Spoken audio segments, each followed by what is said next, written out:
And you and I spoke just about a month ago, and you said, hey, I have to either wear my Rothy's, which are comfortable flats, or I have to wear my sneakers because I am constantly on the move. And we did see you on the move at this joint address because you left. I believe it was at the point when President Trump was speaking about Social Security. You got up and you walked out. And it's interesting to hear what the mood was from someone who was in the room, because when I was watching on TV on Tuesday night, you could see the divide. You could see Republicans oftentimes cheering. You could hear them chanting USA.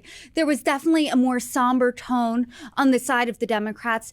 The protests did look different. Some Democrats were holding signs that said things like save Medicaid, things about Musk, false, things like that. Some Democrats got up and left like yourself. So were there conversations before about what Democratic protests would look like? And then what was the tipping point for you to say, you know what, I'm out of here? Yeah. The conversations to me were exhilarating over the days prior to the address. I think Democratic leadership made it clear from actually the first day I was here on the floor that as members of Congress from the Democratic Party, we know that our values are consistent. We want people to get health care when they need it. We believe that Social Security is the safety net, that buying your first home should in fact be something that can happen, that can be tangible, that your mother, your grandmother, your grandfather can live their last years with dignity and respect, that unions are a part of the fabric of making sure that folks are not exploited in the workplace. I can go on, and reproductive health is a right that women and families should be able to embrace regardless, again, who they vote for, that housing should in fact be something that we all hold dear, that homelessness and public safety are issues that we want to dig deeply into and change the fabric, the existence of what's happening in our cities. We get that. We agree with that. The beautiful piece about being a Democrat, we are also students of history, and we know that civil disobedience is what has advanced civil and human rights, which has brought women into the workplace, that ended segregation in this country. We are united in our understanding that we need an inside and an outside strategy of how we express our love for country, our patriotism, and also our dissent. So the unifying vision was that we were duly elected by members of our districts, and our members of my district, they encouraged me to go, but also to take a stand when it was too much. And that's exactly what I did. I'm a student of history too, and I know there have been a few instances in State of the Unions. This wasn't a State of the Union by name, but in nature, it essentially was. And then I know that members of Congress have protested presidents in the past. Yes. One Republican protested President Obama. Marjorie Taylor Greene, a congresswoman from Georgia, protested President Biden. She screamed out liar, right? And she was not censured. Remember? That you're getting me to my next point there. We saw at the beginning, Congressman Al Green, he stood up, he was shaking his cane, he was viscerally upset.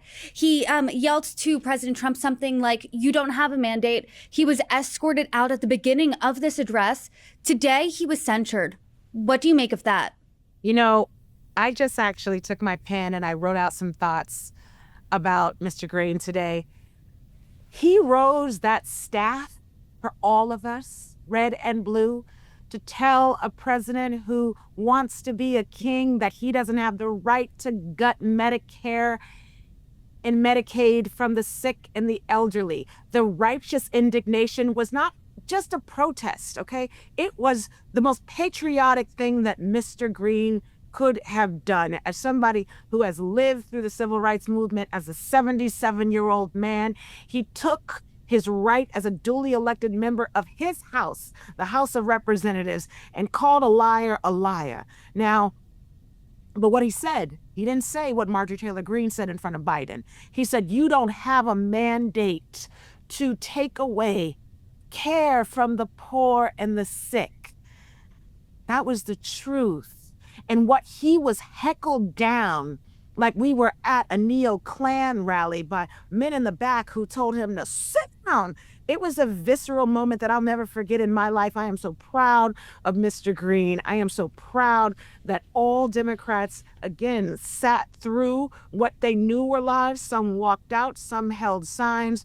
And Mr. Green, sat in front of that well And for me, he represented millions, not just his district. He represented many folks around the world who are watching with anguish as someone lies to the American people. Now, folks who still believe that the Trump administration will do right by them, I believe that we are going to have a reckoning in just a few months should they pass a budget that is anti-working class, anti-poor people, that seeks to provide resources for the rich and for corporations that continue to punch down on folks in their weakest moments. I'm proud of Mr. Green.